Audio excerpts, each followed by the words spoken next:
Okay guys, in this video we're going to be taking a look at a very typical configuration that we see when we use, say, law sines, law cosines for solving triangles. And so taking a look at this problem here, notice that my goal here is going to be to solve for the value of h, which actually happens to be the height that we see right here, and we want to give our answer out to 2 decimal places. So if my goal is to solve for this height right here, I think the first thing that I would want to basically identify is that there's more than one triangle in play here. And so we'd say that these 3 triangles that I see are triangles ADC, which is a right triangle, but I also see BDC, which is a right triangle. But lastly, we also see this oblique triangle ABC. And so now using the law of sines and law of cosines, it kind of opens up the door for us to be able to do more with the oblique part of this triangular situation. So if our goal is to find the value of this h right here, one thing that I would mention is it would be really easy to do using right triangle trigonometry, that is SOHCAHTOA here, because we already have the base angle and we have that this is the opposite side to this angle. The only thing we would need to know is either the hypotenuse of this triangle or the bottom leg of this right triangle. And unfortunately for us, you see, neither of those measurements are measurements that we know. And so because we have now the law of sines and law of cosines in our back pocket to help us solve more of a triangular situation, what we'll do is we'll kind of resort to looking at the oblique part of this first. And I'll be real honest with you, my goal is going to be to use this oblique triangle here, ABC, in order to go and solve for the side length BC, because it is a shared side between triangles ABC and BDC. So this is going to be our goal right here, and as a matter of fact, I'm going to call this lowercase a just because when I look at my triangle right here, I can see that that is the side opposite my capital A over here. So in terms of, well, how am I going to use, say, the law of sines or law of cosines, and which one would I use? Well, I'll tell you what, before we do anything with this problem, what we should probably do is try to figure out our inner angles on our oblique triangle here. And so one of them is actually this angle right here. It's pretty easy to find just because of the fact that if we know that the other side of this is 67, and when I add this 67 plus this angle here, they should add up to 180, then we could pretty easily just take 180 minus the 67 there, and that's going to leave behind that other part of this straight angle. So we know that this is 113 degrees down here at vertex B. And now because we know 2 of these angles, we can find the upper angle up there. We'd say 113 plus 43. Plus 43 equals 156. Now if we take 180 minus 56, what this is going to do, 180 minus 156, beg your pardon, it's going to leave us with the upper angle up there, which is 24 degrees.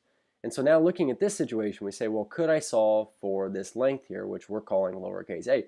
Well, indeed we can, because you can see now that knowing this top angle allows us to see that we have a side angle pair. So even best, not only can we solve for a, we can solve for it using the law of sines. So let's go ahead and do this. Let's set up our law of sines here. We say I'm looking for a, and this would be over the sine of capital A, which is 43 degrees. And this would be equal to our side angle pair between our capital C and lowercase c here. So we say 312 over the sine of our angle that was up at the top there, sine of 24. So let's work our cross product here. I suppose we would have a times the sine of 24 degrees is equal to 312 times the sine of 43 degrees. And then we would divide both sides by the sine of 24 degrees here. Sine of 24 degrees.